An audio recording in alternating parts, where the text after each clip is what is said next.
Rachel Reeves told me earlier that she'll come back from maternity leave in January. She'll go to the backbenches because she says Jeremy has to have a team that shares his vision, and she is not one of those people. So no one knows how it's going to work. Another senior shadow cabinet member said to me, we are in who knows territory. How can Jeremy Corbyn bring in discipline? How can he tell them to do what he says, to vote with him, when actually for the last 30 years he's barely voted with his party. He's barely shown any loyalty to Labour leaders over the years. So all this is to happen. Mr Corbyn says he's going to have a much more consensual approach. We're even hearing that at Prime Minister's questions, which he will have to do on Wednesday, he may well let other people have a go at quizzing the Prime Minister. We just don't know how that could possibly work. The Prime Minister might well say, well, if he's not going to be there, I won't be either. So we will have to see how all that happens. But there is no doubt that this contest the last 10 weeks have absolutely shaken the Labour Party to the core, and it has changed British politics, at least for the next few years.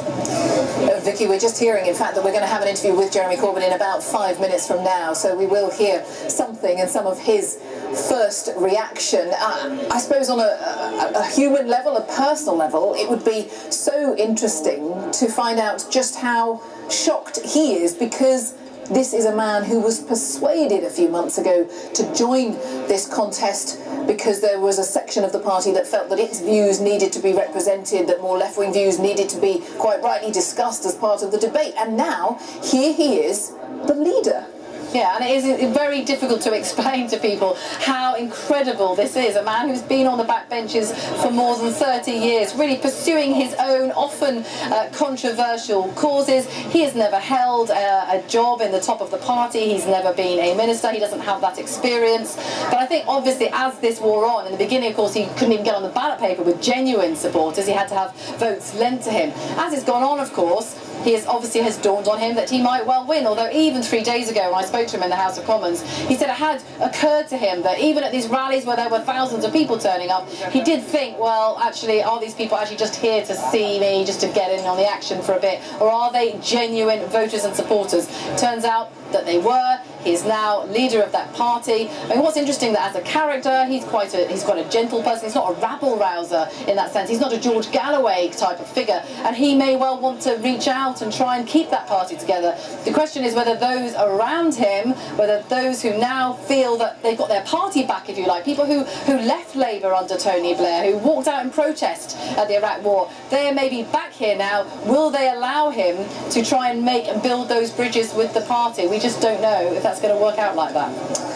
And exactly, and then so some of the key appointments that we wait for, Vicky, really are Shadow Cabinet and so Shadow Chancellor, Chief Whip, some of those key posts, and those appointments will be a pointer as to where he is headed, as to what extent he can unite the party. Yeah, that's right. So Chris Leslie, who is the current Shadow Chancellor, has already said that he will not serve under Jeremy Corbyn. Yvette Cooper, of course, who came third in this race, says that she won't either. Rachel Reeves too. So a lot of people with a lot of experience will not be there. Ed Miliband, we heard from earlier, says he also wouldn't take part. And it is interesting hearing these people saying, look, he's got a huge mandate, we've all got to support him, although I'm not going to do it by being in the Shadow Cabinet. So in a way, we'll have to see who there is. It's got to be someone who shares his vision, surely. I think defence is going to be the trickiest one. That's the one that really divides the party on issues like Trident. He would be hard pushed to fill a Shadow Cabinet with people who agree with him on getting rid of Trident. We'll have to see what he does about that. On NATO, for example, he's talked about leaving NATO. He did say to me in an interview a couple of weeks ago, actually, that he wouldn't push that issue. The thing is, though, of course, the Conservative Party are going to be pushing all of these issues, trying to force that wedge, trying to show the divisions that there will be in the Labour Party. It's going to be very difficult for Labour MPs to know quite what to do when they come back here on Monday. Yes, and that's interesting, isn't it? Because when we have people like Rachel Reeves and Tristram Hunt already, almost instantly saying, I'm going to the back benches, I'm curious. Well, the message that sends out is quite overwhelming. And I asked some people here today about that. I asked John Prescott, Lord Prescott, I spoke to Ken Livingstone about it. Now, they were quite dismissive. They said, oh, Rachel Reeves, who's ever heard of these people? That's broadly was their approach. But the point is, these are actually, within political terms, really quite big hitters. So what does that do to the party that quite big names are instantly putting their reaction out there? Yeah, I mean, they're right to some extent. Of course, these people aren't necessarily well known by millions of voters. On the other hand, they are the people with experience. Now, other Jeremy Corbyn backers say, well, hang on, some of these people wouldn't have been asked in the first place. It was going to be very unlikely that Tristram Hunt would be invited to be a part of Jeremy Corbyn's shadow cabinet. I suppose the question is, what do they, the people that view themselves as the modernisers and the moderates, how do they see this going forward? They have talked about forming a group, and they've also said they're going to put forward ideas. They say there's 5 years to another general election. That's not being disloyal. It just means the party still has to have a debate about policies and the direction that it's going to go in. Vicky Young, many thanks. That is it from here at Westminster for now. Much more to come. Let's return to Anita McVeigh in the studio. Anita. Jane, for the moment, thank you very much, and we will continue our coverage here of the result of the Labour leadership contest. And let's go straight now to our assistant political editor, Norman Smith, who's outside the pub where Jeremy Corbyn will be making his victory speech. And in fact, I think he's currently making that speech in a pub, Norman. Yeah, he is. It's slightly ironic because Jeremy Corbyn actually doesn't drink. But as you can see behind me, if you're waiting for a drink in that pub, you're going to have to wait some time. Absolutely packed, rammed with Corbyn supporters. One of them who just stepped forward this way, sir. Your take on today? Oh, what a fantastic result. I think, we've got a real mandate to move forward and start challenging the lie that austerity is the only option to bring this country forward. And were you surprised by the scale of Mr Corbyn's win? I was truly moved. Truly moved. What do you put it down to? Because he's an honest man. And people realise and value that. A lot of people saying he's done so well because he has won over predominantly younger voters.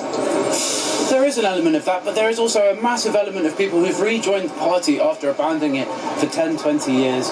There is also a massive element of new people who have been turned off by politics. But I think it, having spent a lot of time campaigning, there is a massive diversity, not only in age, but in race and in social background for this movement and this campaign. Were you a Labour Party member before? Have you come back because of Jeremy Corbyn? Of course. So why did you sort of become disillusioned with the Labour Party? I don't want to say, but Jeremy Corbyn has been my MP. I live in Highbury, and he is a man of his word. He's a man of honour, a man of great commitment, and I can say nothing but praise for his work ethic, his integrity. Okay, both of you, thanks very much. Enjoy the day. We're just going to walk down here because Jeremy Corbyn is inside. Some suggestions he might try and come out shortly. Now let's just park ourselves around here. If you follow me around, let's have a look.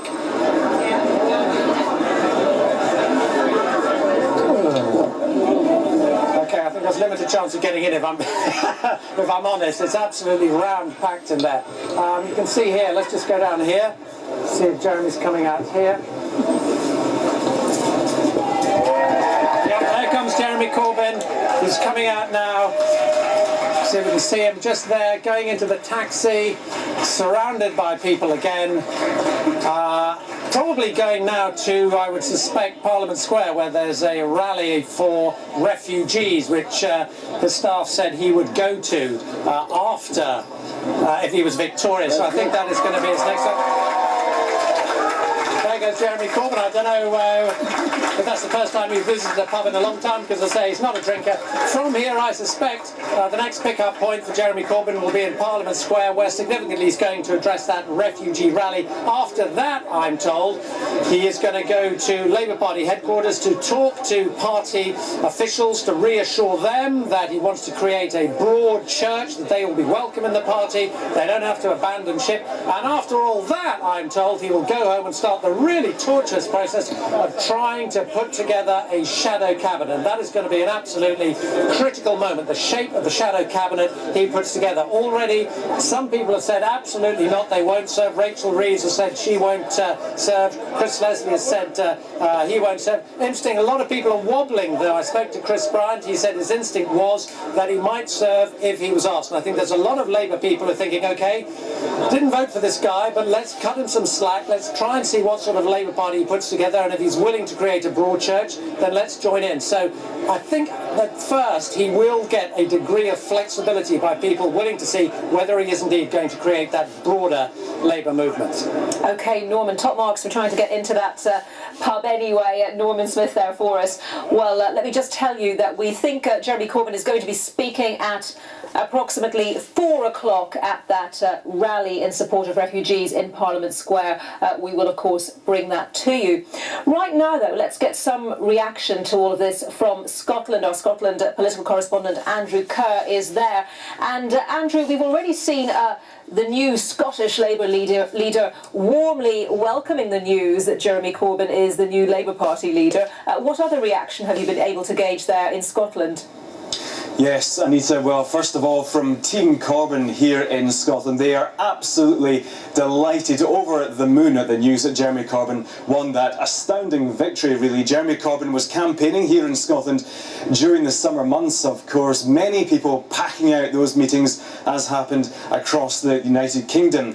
Now, Team Corbyn are saying Labour has voted for a new type of politics. Great news for Scotland and the UK, but they do say that a huge amount of work now needs to be done.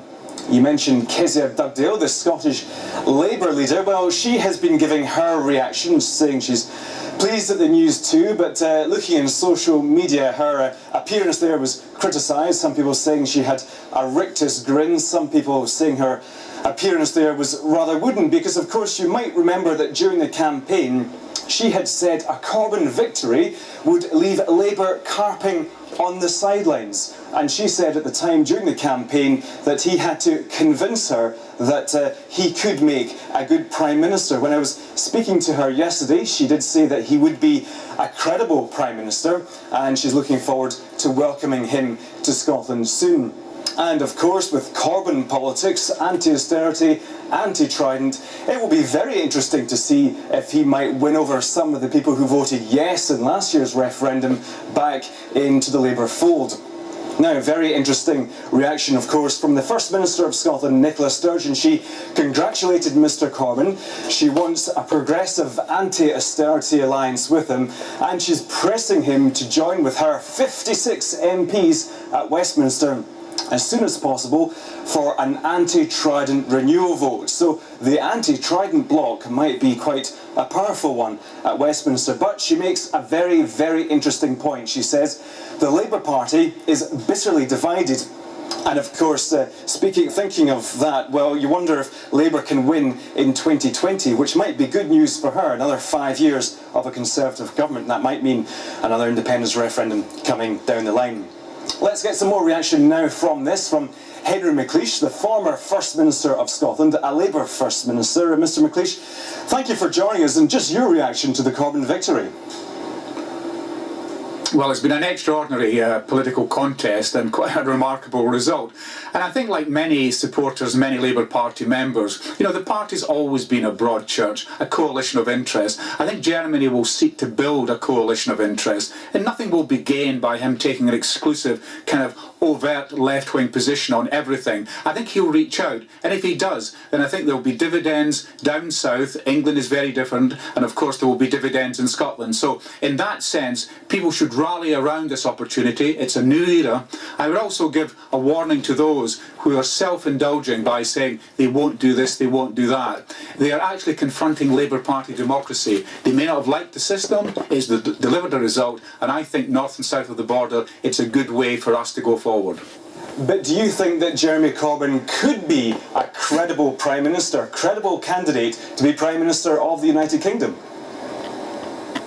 Well, I think it's interesting to look around the world just now. There's some interesting developments, whether it be Greece, whether it be Spain, whether it be even the US. You know, politics is on the move. A lot of people are massively disillusioned with what they regard as the old political classes. So let's wait and see. I mean, this is a huge step. I mean, I was in the House of Commons for 14 years when Jeremy was there. I mean, clearly this is a major step for him. And obviously I'm interested in what his views will be about Scotland. And thankfully so far he's been listening, and he hasn't made any on the stump instant policy making, so that augurs well for Scotland. But no, you're right. I mean, it's a huge challenge for him, huge challenge for the Labour Party. But look, this is a different era of politics. We've seen that in Scotland. We've seen nationalism now through the Conservatives in UKIP in London. So I think there's many opportunities, and I just would like to think that people remember that 115 years ago, just a stone's throw from where they met today, the Labour Party was first formed. Coalition then,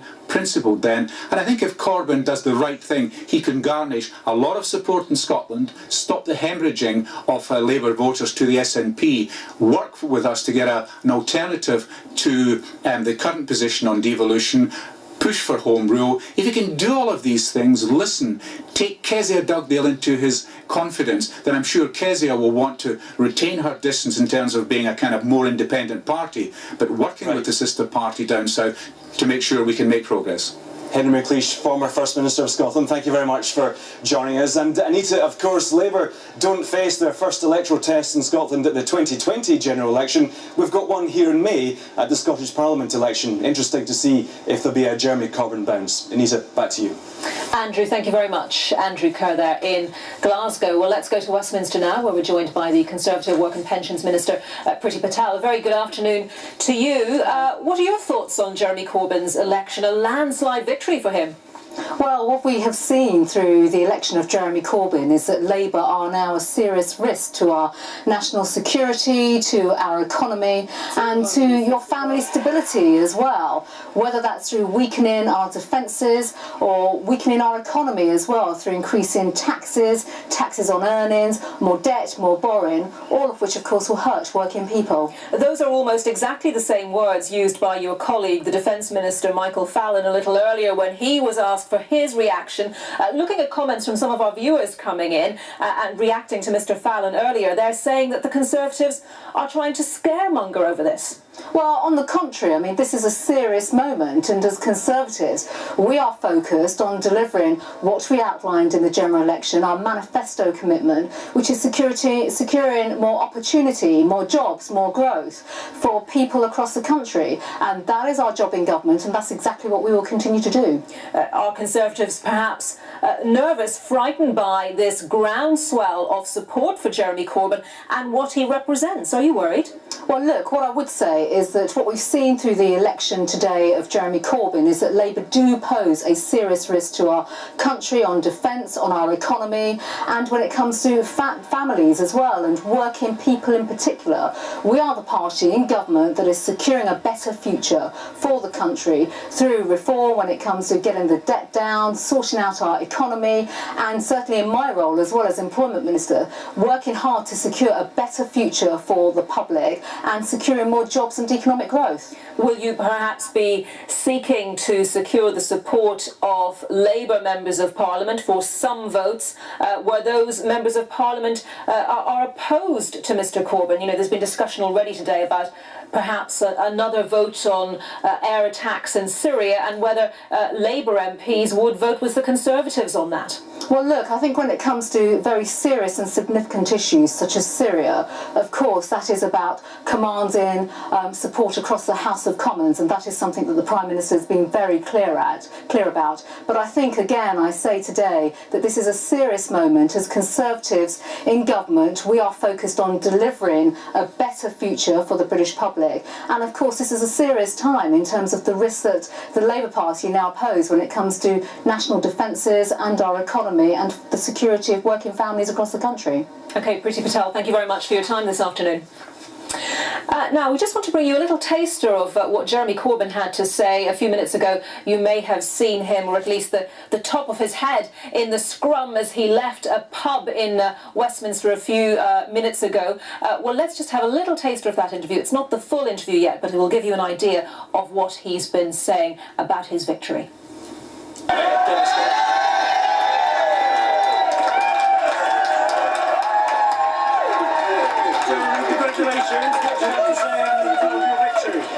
Fantastic moment, fantastic mandate for changing Britain, fantastic enthusiasm for real democratic politics. It's a great day. What do you have to say to all your supporters? Thank you, thank you, thank you. 16,000 volunteers came together to join this campaign. We've shown that politics can change, and we've changed it.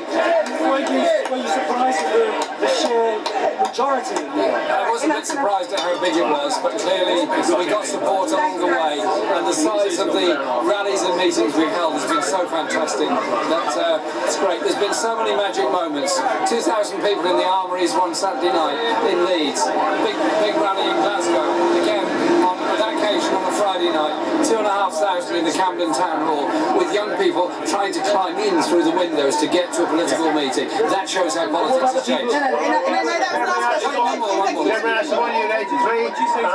Rachel Reeves has said that she won't serve in the Shadow Cabinet, and other people are saying Okay, that's enough, guys. Come on, There's going to be an inclusive open process. I hope everyone will recognise the mandate we've received and that party members expect our party to deliver for them in Parliament. Thanks.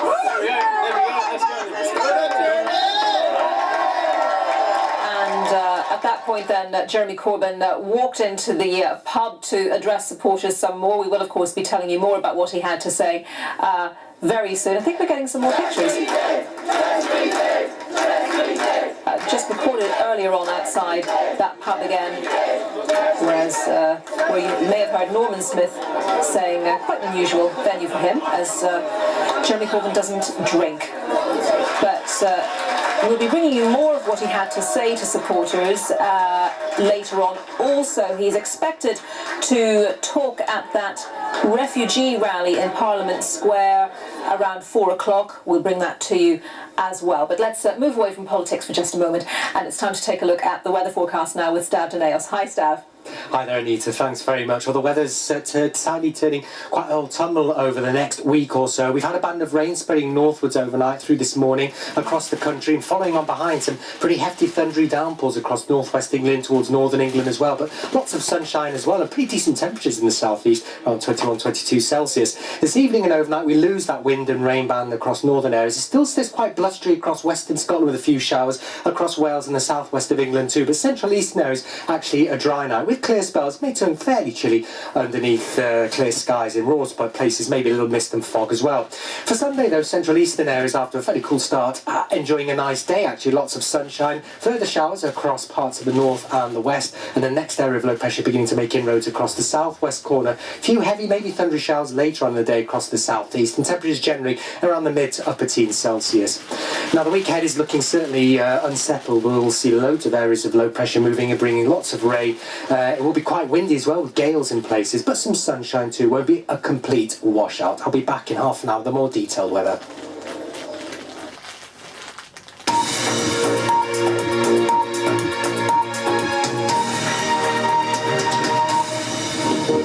Hello, very good afternoon to you. This is BBC News with me, Anita McVeigh. The headlines now at 2:30 exactly. Jeremy Corbyn is elected Labour leader after winning nearly 60% of the vote in the first round. We don't have to be unequal. It doesn't have to be unfair. Poverty isn't inevitable. Things can, and they will, change.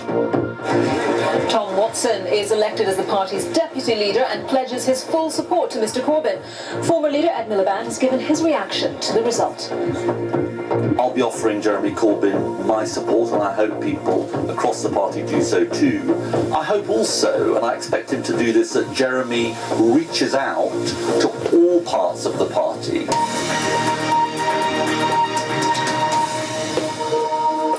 Now on BBC News, it's time for Dateline with Gavin Essler, and that includes a discussion on the Labour leadership election.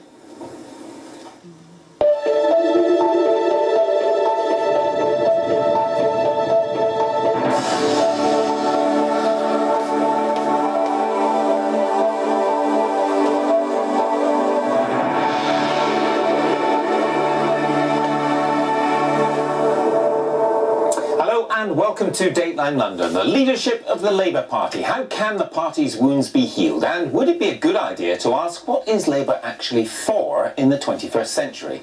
Plus, Britain's longest reigning monarch, what is it about the Queen that has proved so successful for so long?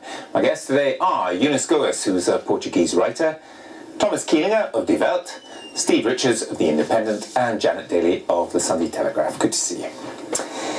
Well, the Labour Party is trying to rebuild after a catastrophic defeat in May's general election and a near wipeout in what was its stronghold in Scotland. But what is achievable under a new leader? And to be brutal about it, what is the point of the Labour Party right now? Let's start with this quite astonishing result. Jeremy Corbyn, leader of the Labour Party, by a landslide. Yeah, I always think politics is fascinating, but this is one of the most unbelievable political stories I've covered. I think possibly the most unbelievable. Here is a figure who has never served on a front bench of his party in opposition or government, who never thought he would be leader of the party remotely, winning by a landslide, by a bigger margin than Tony Blair won in 1994. It is a massively significant result. He has the authority with his party to do almost what he likes, but with his parliamentary party, he's in a minority position. And it is just extraordinary. Labour needed a volcano, in my view, and it's certainly got one. Well, just to volcanic eruption. Volcanic eruption. There's two bits. You said within his party he can do what he likes, because he's got a huge mandate for them. Not everybody is happy in Parliament, in the parliamentary party, and then there's the other big question, which is the country, how far he can get with. Now he made a victory speech after he won, and the tone was conciliatory, and he will try to form a shadow cabinet which represents the so-called broad church of the Labour Party. He might struggle to do that, because some people won't serve, but he's going to try to do that. However, the issues that will become really problematic quickly are over policy. So, for example, he's got a new deputy, Tom Watson, who's pledged 100% loyalty. But they disagree on quite a few key policy areas.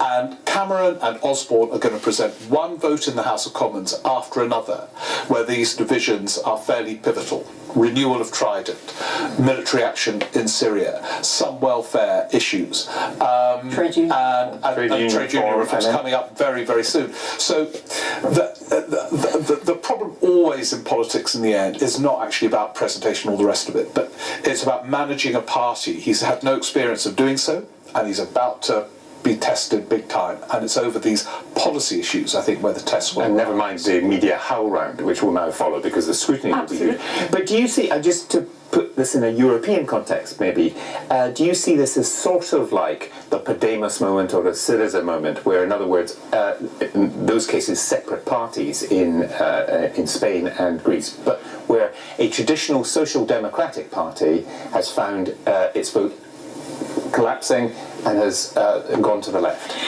It's somewhat similar, but it's also very, very different, because this is happening in the Labour Party and not outside the Labour Party. So on this account, it's already very, very different. But it captured that atmosphere of an unsatisfied youth, youth that wants to participate, who's active in politics, who's been active in social movements, in local social movements, in other political parties, who all of a sudden see a voice within the mainstream party, a party that can win an election, a voice that speaks like them and who's open, or seems to be open, to a different form of politics. What I think is interesting was the questions that I was receiving from Portugal and other European countries was, will it be the new voice for the European Social Democratic left? And it's interesting that next week on Sunday we're going to have an election in Greece. Early in October there's going to be elections in Portugal, and in December elections in Spain. And it's going to be very interesting how the socialist parties within these countries are going to look at Jeremy Corbyn and the Labour Party under Jeremy Corbyn to see what is it that they can copy from him, because they are PASOK, PSOE in Spain, the Socialist Party in Portugal. They are not leading opinion polls. In Portugal, the socialists have a very, very small lead.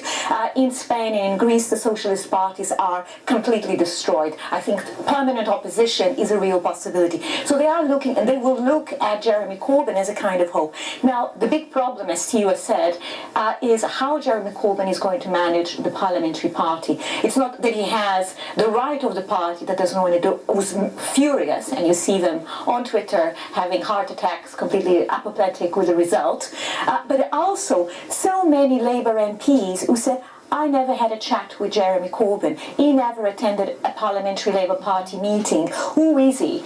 So he has a lot of work to do within the parliamentary party in order to to have some form of unity or at least acquiescence from his MPs. Janet, he's done one thing you have to give him credit for. He really has shaken up politics, hasn't he? On a very small scale. Less than 500,000 people voted in this election out of a population of, what, 63 million?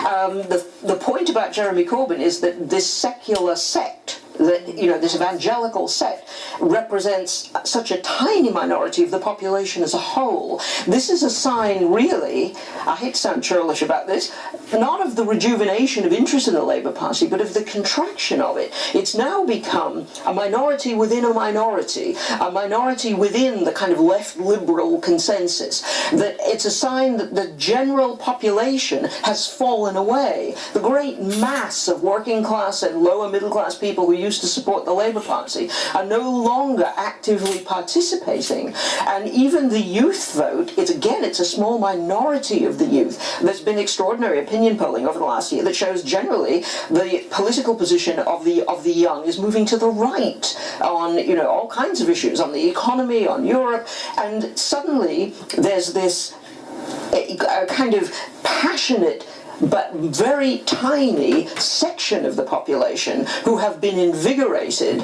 and who have been brought into this, what may turn out to be a permanent minority of activism and agitation, which is really outside the mainstream of politics as a whole. Thomas, rebirth of the Labour Party or the contraction of the Labour Party? I happen to slightly disagree with you, Janet, which I'm sorry for, because mostly I have one mind with yours.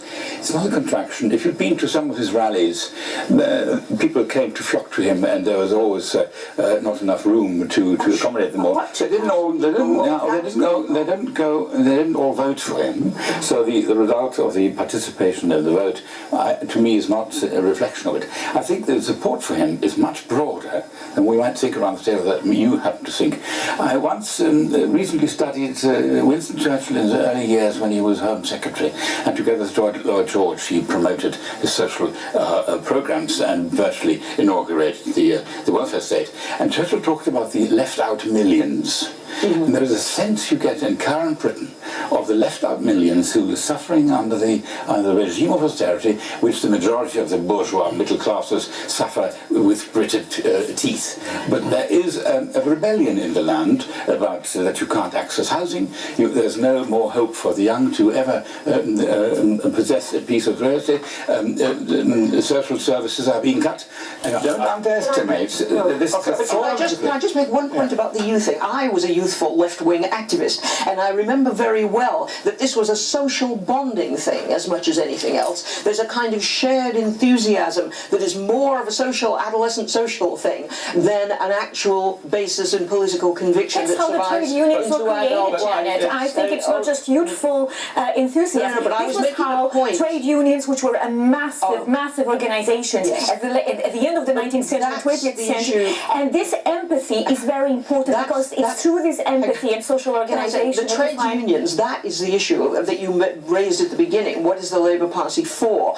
The original impetus of the Labour Party was through trades unionism, cooperative societies, the kind of 19th century and early 20th century working class movements. It had deeply honourable roots. We now live in a post-industrial society, a global economy, a society in which the intelligent trades, the intelligent professions are now pushing out the old sort of working class trades. This is a completely different picture. That's exactly what I wanted to get onto about what Corbyn's Labour Party could be in fact for. I mean, what would be the defining sense of this party that would be sellable to the British public? I mean, we know what he's against. Sorry, we know some of the things he's against. What he's for a lot of things, but I mean, there are two things. First of all, we mentioned that he's going to face problems in Parliament, but I wouldn't want to elevate elevate these parliamentary internal opponents as great titanic figures like the SDP people of the early 80s. They don't know what they're for, so and that's been part of the problem. No, I mean, these people have got to do some deep thinking at last, the so-called anti-Corbyn soft left, or whatever you want to call them, instead of waffling about we must own the future. And these Blairites in the media who loftily slag off everything never come up with their own coherent set of proposals. So they've got to do some deep thinking. At least Jeremy Corbyn has got a policy agenda. I listen to that lot and I don't hear anything. And they've got to start thinking deeply and quickly. Blairism was always an incoherent, attempt to be kind of soft Toryism with a human third way. face. Which is the phrase you don't hear anymore. It was never coherent. So they've got to. So that's got to be. So that's, I think, an important point in Corbyn's favour, that there will be these policy divisions. I've no idea how he's going to manage them, but he does not face at the moment a bunch of heavyweight centre-left politicians with a coherent set of their own ideas, and he at least has coherence, momentum, but what and he does energy. face is a government which has been re-elected after 7 years of austerity, and if the next 4 or 5 years are of reasonable economic growth, would it not be difficult to see how he could lead a Labour Party to victory in 2020, despite all the things? Yeah, but to answer the Janet's point about the changed labour force, which is unarguable. I mean, where I live in North London, most people work in cafes, it seems to me. There are about 50 cafes on the high street, and that's become their offices. However, the level of insecurity is almost as high as it was in the era that you described, and that level of insecurity needs to be addressed. Now, there is space for a centre-left programme which starts to do it. The young people want housing, and affordable housing, for example. Some of these people in their mid-50s are setting up companies and freelance. They want some sense that the government will help them with, say, super-fast broadband. I mean, there is a role for government in all of this. There isn't some sort of free market paradise that we're all living in. Now, they've got to define what government is for and what it can do, and make it sound benevolent to the Tories are right in there, occupying that ground. That's the thing. I mean, this was the real problem for Labour, even before Blairism, which is that the argument about command economy versus free market economics was over. So if you can't argue for command economy anymore, if you can't argue for the state ownership of the means of production anymore, Janet, there are far more alternatives than those ones. Yes, exactly, but that's what Corbyn represents. No, it does not represent that. It does not represent that. There are other alternatives, and I think this is the problem with the political debate in Britain, is that you either have white or black. In fact, there are lots of shades of grey, and there are lots of different roles that the state can do, different forms of ownership, and different types of control that the state can do to make the market economy to work better. But going back to the question of the electoral base of the Labour Party, if it is true that we have a shrinking industrial working class, there is a whole army out there of low-paid workers, from the people work in industries, the care work, the cleaners in hospitals, the dinner ladies in schools, not to mention the whole precariat that is working now in schools, teaching, at universities teaching, people who are not on safe jobs, who are living hand-to-mouth, It's the public sector that are the safe jobs. The people who are really in jeopardy are your people working in the cafes, in the private sector, who have no security, no guaranteed pay increases. Absolutely, and the Labour Party gave up on them in a sense that it gave up on the idea that people cannot be unionised. Not necessarily. I think there is space. I mean, I don't think the Conservative Party is commanding all this space, actually. But they're trying to. Well, that might be their political strategy, but if it is, they've got some way to go to realising it, because there is a high level of insecurity, and which involves some fairly fundamental policy decisions. I've mentioned housing, which includes not just house building, but how you get rents that these people won't have jobs to get mortgages because they're not employed by people for 25 years any longer. All that's changed. So it's going to need a lot of deep thinking and restructuring.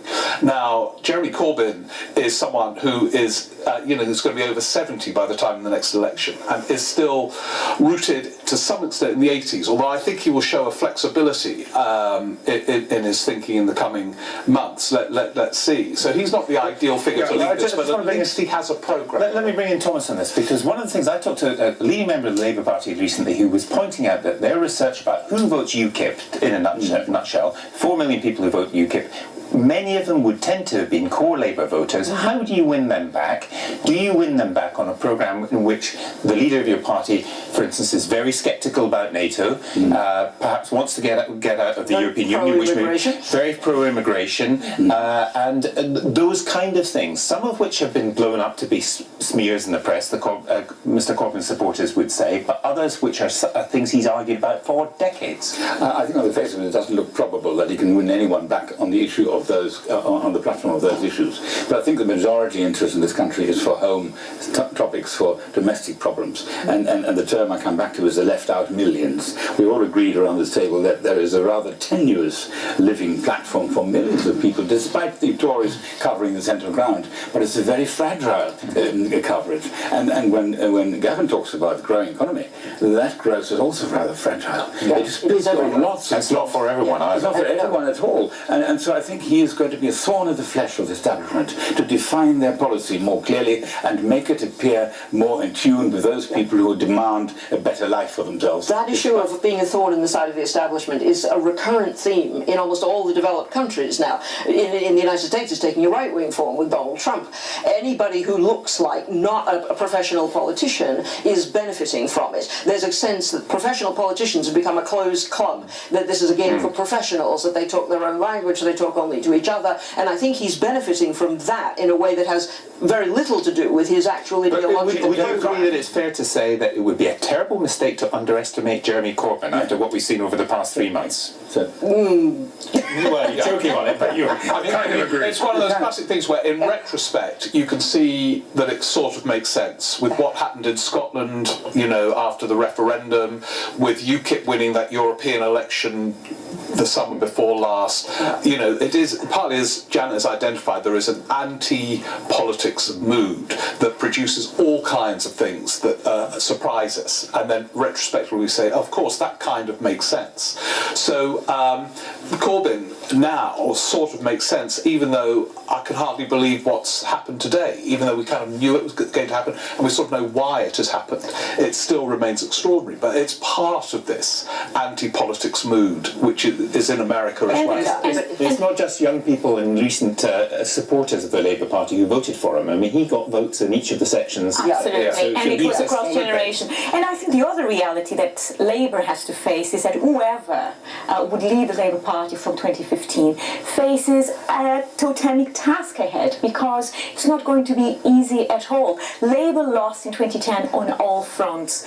To be able to win a majority after boundary changes, it's going to be next to impossible. British voters, the British electorate has changed dramatically. The country no longer evenly splits between Labour and Conservative voters. We have a very fragmented electorate, and I think Labour will have to learn how to, first start to open up to other forces, to do tactical alliances with other forces if it wants to be back in power again. Certainly, the country certainly does not split along class lines. That's something that I think is a serious flaw in the Corbyn programme. There isn't a working class, solidly working class movement. All those working class voters who voted for UKIP, many of them voted for the Tories, many of them consider themselves, they don't use the Blair word aspirational, but they do not consider themselves to be class loyalists who want to remain, you know, loyal to the proletariat. That is not the scene any longer. That's a good thing about it, Janet, but I want to come back to the anti-politics mood in the country. Where does it come from? Because I think the political debate has become stalemate in the last few years.